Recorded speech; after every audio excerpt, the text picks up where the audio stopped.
سر اچھا سر، یہ 23 مارچ جو سیلیبریٹ ہو رہا ہے یہاں پہ،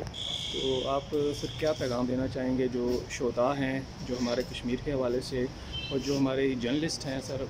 جتنے بھی شہداء ہیں پاکستان میں، سب ان کے حوالے سے کیا پیغام دینا چاہیں گے؟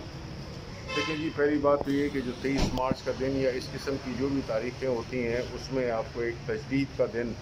ہوتا ہے، جس میں کہ آپ ان مقاصد پہ، ان اغراض و مقاصد پہ سوچتے ہیں کہ آپ کس حد تک وہ مقصد جس کے لیے یہ ملک بنا تھا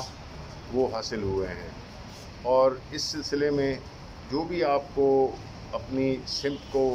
درست کرنا ہوگا اور اس پہ اسی اغراض و مقاصد کو لے کے آگے چلنا ہوگا جس کی مقصد ہے اس پاکستان کا بننے کا. اس میں پاکستان کے عوام کے لیے کیا ہو سکتا ہے، کیا ہوا ہے اور کیا ہونا چاہیے، یہ ساری چیزیں ہیں جس میں کہ ہم صرف اس کو ایک سیلیبریشن کے طور پہ نہ دیکھیں، بلکہ سوچ و بچار کریں اور دیکھیں کہ کہاں پہ ہم غلط ہوئے، کیا فیصلے ہمارے غلط ہوئے، کیا ہمارے فیصلے اس منزل کی طرف ہمیں لے جا رہے ہیں یا نہیں. تو یہ ایک اس قسم کا دن ہے جس میں کہ آپ کو یہ بھی دیکھنا ہوگا کہ کون ہیں وہ لوگ جو کہ اس مقصد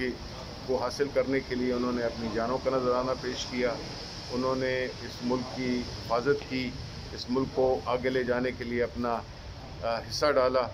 تو یہ وہ چیزیں ہیں جس میں کہ ہمیں ایک بحیثیت قوم ہمیں یہ سوچنا ہوگا کہ ہم نے اپنے ملک کو کس طرح سے مضبوط بنانا ہے، کس طرح سے ہم ایک ایسا ماحول پیدا کریں جس میں کہ امن ہو، آشتی ہو،